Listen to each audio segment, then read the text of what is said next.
Angels fans, I just want to let you know that we are all sending virtual hugs. I am so sorry for the news that we have to talk about in today's recap. We have terrible news about MVPs Ohtani and Mike Trout. Now, staying with MVPs, Aaron Judge, he hit 3 home runs in yesterday's game. He's been insane. Staying with MVPs, Bryce Harper, he had his biggest moment since that home run against the Padres in last year's playoffs. And a future MVP, Bobby Witt Jr., yeah, he won't stop hitting home runs. All of that in today's MLB recap. And just a reminder, use code Fuzzy on SeatGeek if you're going to any baseball games or concerts anytime soon. Alright, so let's go ahead and talk about the doubleheader from yesterday. It almost feels disrespectful to show these highlights after knowing what transpired after the game. So Shohei, he struck out 2 hitters in the top of the first inning, and then he belted his MLB leading 44th home run. He hasn't allowed a run on the bump since July 21st, so over a month ago, and he's hitting .304 with 44 home runs, 17 stolen bases, and a very nice 1069 OPS. Just unfortunately though, after a 94-mile-per-hour fastball in the second, Ohtani, he left with arm fatigue. It was revealed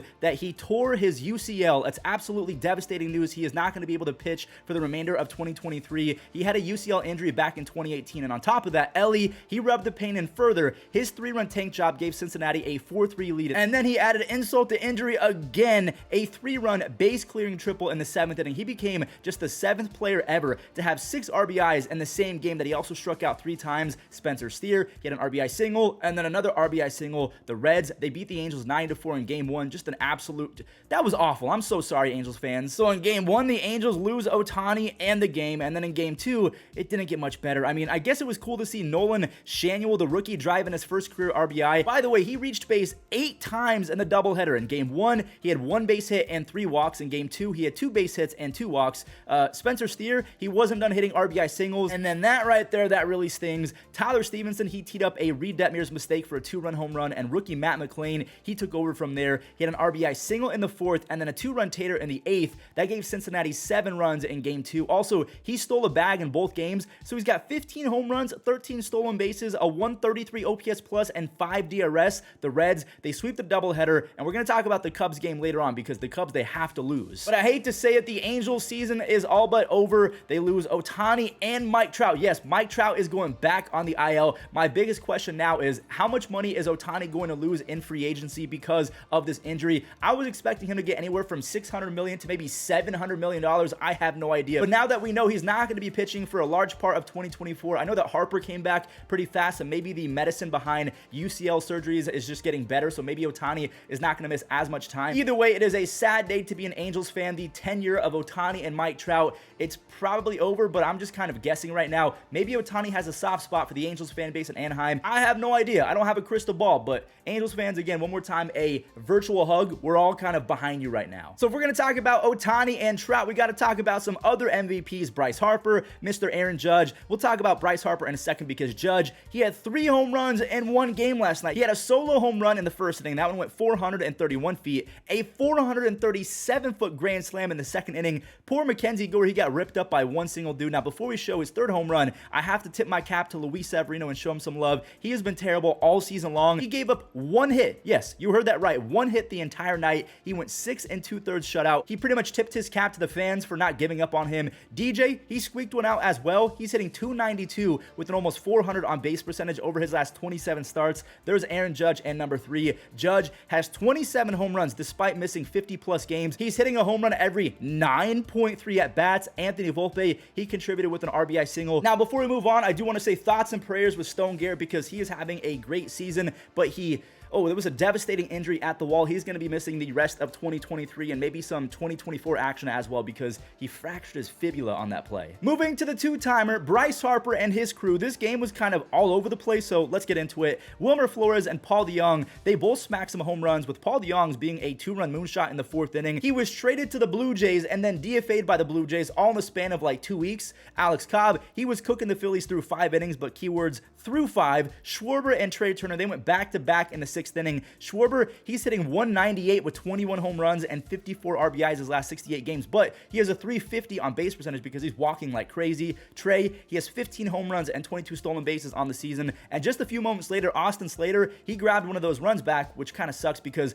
that would have been a walk-off Bryce bomb, but the Philly fans will still take it. He muscled out a 3-run home run off of the deadly Camilo Doval, but Doval, he's been getting lit up as of late. Now, fortunately, San Francisco, they stole the momentum back pretty much instantly. Austin Slater, he made a sick catch at the wall to rob Philly again of a walk-off. And then Paul DeJong, he collected 2 more RBIs on a single in the 10th inning. In his first game as a Giant, he had 4 RBIs. In 13 games as a Blue Jay, he had 1 RBI. The Giants, they beat the Phillies 8-6, which is a big-time game for that wild card spot. So we've talked about the Reds already, and Milwaukee, they know that the Reds have all of the tools to storm the castle and steal back first place in the NL Central. So the Brewers, they have to keep the streak alive. I think they've won 4 in a row coming to this one. Minnesota rookie and former first overall pick Royce Lewis, he launched a go-ahead 2-run blast. He's hitting .310 with 7 home runs in his first 45 big league games, and he just turned 24 years old. He can be a superstar. That kind of started an avalanche of home runs. William Contreras, he hit one. Michael A. Taylor, he hit one as well. Kyle Farmer, he blasted off to make it 6-3 Minnesota when Willy Adames deleted a 2-run home run 430 feet,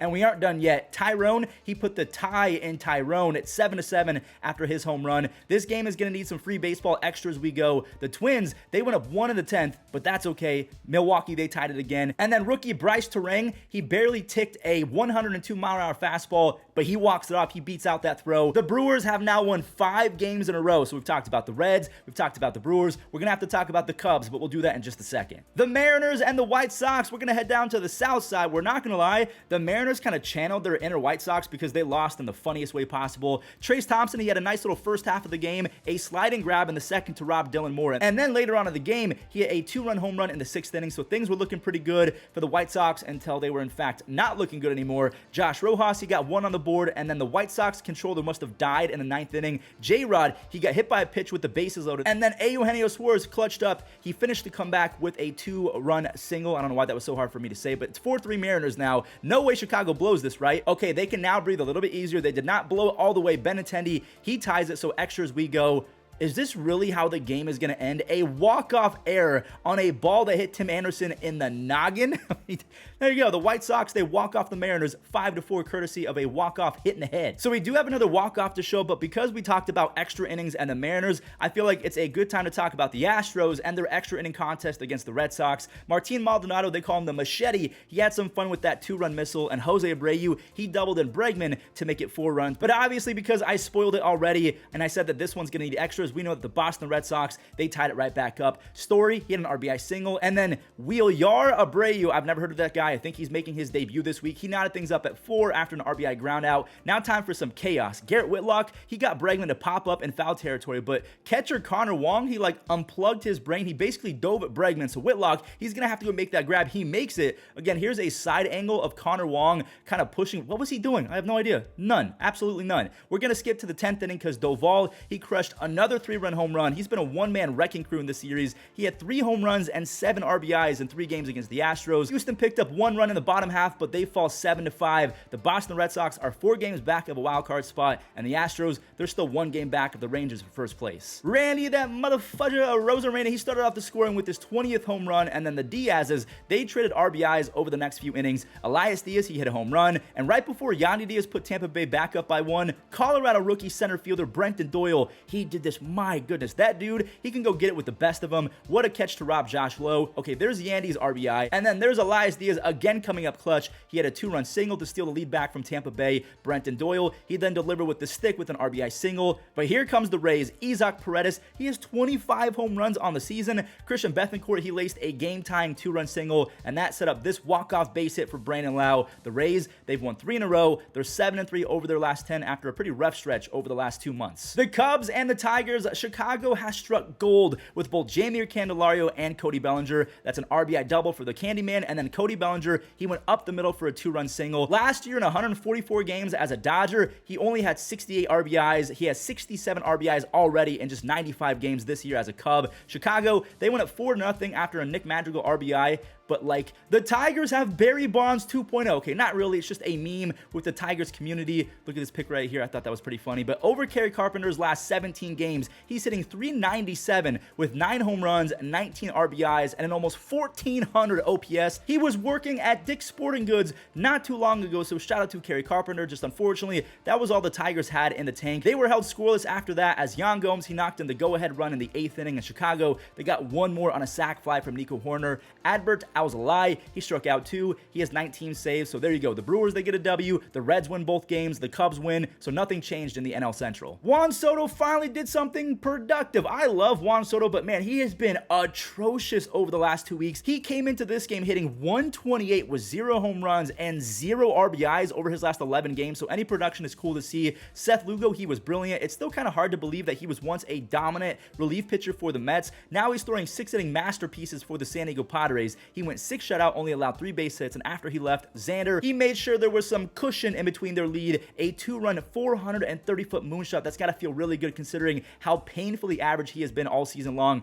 Tatis had an RBI single, which kind of sucked for Josh Hader because now it's a 4-run lead. He's not going to get a save opportunity, but he struck out 3 more hitters to end it. He has a 0.8 ERA and almost 14.5 strikeouts per 9. The Marlins, they fall to 8-13 since the deadline, even though Jake Berger and Josh Bell have been raking. They're 2 games back of a wild card spot. I don't know if this was a full-blown statement game for the Orioles, but it kind of felt that way. Then again, they were taking on the Blue Jays, and Toronto has been nothing short of a defenseless baby versus the AL East, so the embarrassment probably felt inevitable for Blue Jays fans. Mountcastle, he had an RBI single right before Santander hit a solo home run, and those were the only 2 blemishes for Kevin Gausman. But the other guy on the bump, Dean Kremer of the Orioles, he had 0 blemishes. He went 6 shutout with 5 strikeouts. He did an amazing job at limiting base runners. He allowed 5 hits over 6, which isn't the best, but he did not walk anyone that is big. There's Anthony Santander again. He's got 29 doubles and 23 home runs on the season. Ali Rutschman, he had a 2-run single to drive the score up to 7-zip, and Shintaro Fujinami, he put the Blue Jays in a blender to end it. He struck out 3. He can be a legit weapon out the pen if he can really limit those walks. The Blue Jays, they fall to 12-24 against the AL East this year. They've been completely terrible in their own division. Here we go, the Mets and the Braves. Atlanta had a field day with the New York Mets as they routed them to a tune of 7-0. Ozuna, he had an RBI single. We've been talking a lot about Ozuna lately, which kind of sucks. Even Braves fans don't like Ozuna. But anyways, there's another RBI in the 6th. That double started a rally for the Braves. Murphy had an RBI. Vaughn Grissom, he had a 2 RBI base. I hope that Vaughn can really start swinging it like he did to begin his career because he's got serious tools. It's just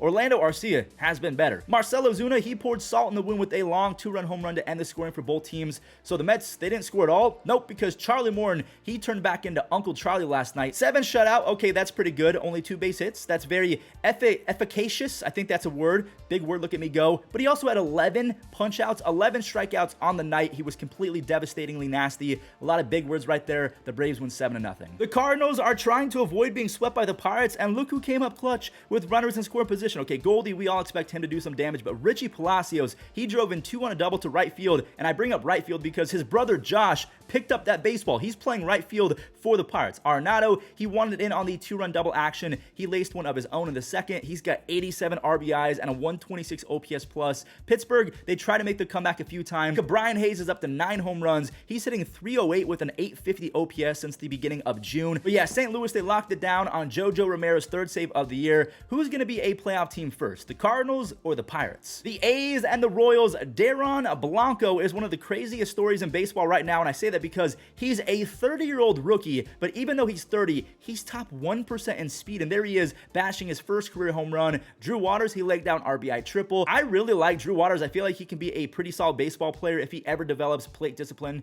because he chases at everything. And there's the kid again, Bobby Witt Jr. He blasted off for the 26th time. Check out his stats. He is now hitting .280 with 26 home runs, 37 stolen bases, and 13 outs above average defensively at shortstop. That is tied for best in baseball with Dansby Swanson. On the other side of things, the pitching side, Cole Reagans, he was incredible. 6 shutout, 2 base hits, 0 walks. That's pretty good. And if that wasn't impressive enough, he also struck out 11 over his last 5 starts. He has a 2.1 ERA and 44 strikeouts in 29 innings. Carlos Hernandez, he picked up his 3rd save. So Kansas City, even though they've been terrible, they gotta feel pretty confident in their 23-year-old superstar in Bobby Witt Jr. and maybe a future star in 25-year-old Cole Reagans, or Reagans, however you say it. I'm sorry. So a super quick update on the wild card standings in the National League. The Padres, they picked up a game. They're back to 6 games back. The Marlins, they lost the game. They're 2 games back. The Diamondbacks and the Giants are now tied again at a half game back of the Reds and the Cubs, who are tied right now with the same winning percentage basically. And then the Phillies, they have that lead in the wild card. In the AL wild card, we can see that the Astros are a half game ahead of the Mariners for the second place wild card spot. The Blue Jays are 1 game back of the Mariners for the final wild card spot. The Red Sox, they picked up a game, same with the Yankees, but the Yankees are 9.5 games back, so the Red Sox at 4 games back, they're way out in front. All right, here we go. Today's Immaculate Grid, the Royals and the Twins. The Royals and the Twins. I'm going to go with Michael Taylor, because I know that he is currently on the Twins. 23% my rating score is cooked already. The Padres and the Twins, I'm going to go Taylor Rogers. I know that he has been on both teams. He's with his brother now. 8%. A 30 stolen base season for the Twins. Has Buxton ever done that? I don't know if Buxton's ever done that. Maybe Kirby Puckett back in the day. I don't know. Royals and the Phillies, I have absolutely no idea, unless Carlos Ruiz was a Royal back in the day. I can't remember. I feel like I might actually get cooked in this one. I can't remember anyone who played for both teams. We're going to go ahead and skip that. A 30 stolen base season for the Phillies. I know that one. It could be Jimmy Rollins, but I know Ben Revere, I think, led baseball in hits one year and also had a bunch of stolen bases. I think he had 49 in the same year that he led the NL in base hits back in the day. The Royals and the Mariners. No one's coming to my head right now. Okay, I'm going to skip that one. The Padres and the Mariners. Padres and the Mariners. Did Aaron or Austin Nola? I think that Austin Nola, he played for both. 11% got that right. Okay, shout out you guys. 30 stolen base. J-Rod, I know that J-Rod, I think they're going to count this year. Hopefully they count this year, otherwise, okay, 14%. Look at me. The Royals and the Mariners. This one actually might get tough. Okay, we have Twins and 30 stolen base season. I'm going to go with Rod Carew because I feel like he's the safe pick if I could spell Rod Carew. Please. Oh my God, safe. He was 46%, so that was the safest pick of anyone so far. For the Mariners and the Royals, I might go Gerard Dyson. I feel like that's a pretty 7%. Okay, so we have 2 left. My rating score is not going to be that great, but if we can fill out the entire grid, I'll be happy. Whoa, Craig Kimbrell. There we go. I'm pretty sure that he was on the Padres. Yep, 20. I mean, that was actually a pretty easy one. 21%. One more. A Royal and a Philly. 6.5 hours later. I'm going to keep it with you guys. I can't think of anyone. I'm just going to hope that Kyle Gibson was on the Royals once upon a time, and he wasn't. I could have gone with Carlos Santana. I completely forgot that he was awful with the Phillies. He was on the Royals as well. That was, okay, I could have gone him. That does it for today's MLB recap. Thank you all so much for watching. If you enjoyed, leave a like and subscribe. Also, I post MLB The Show almost every single day on my gaming channel. We are on the road to 100,000 subs, so I'll see you guys over there. Have a great day.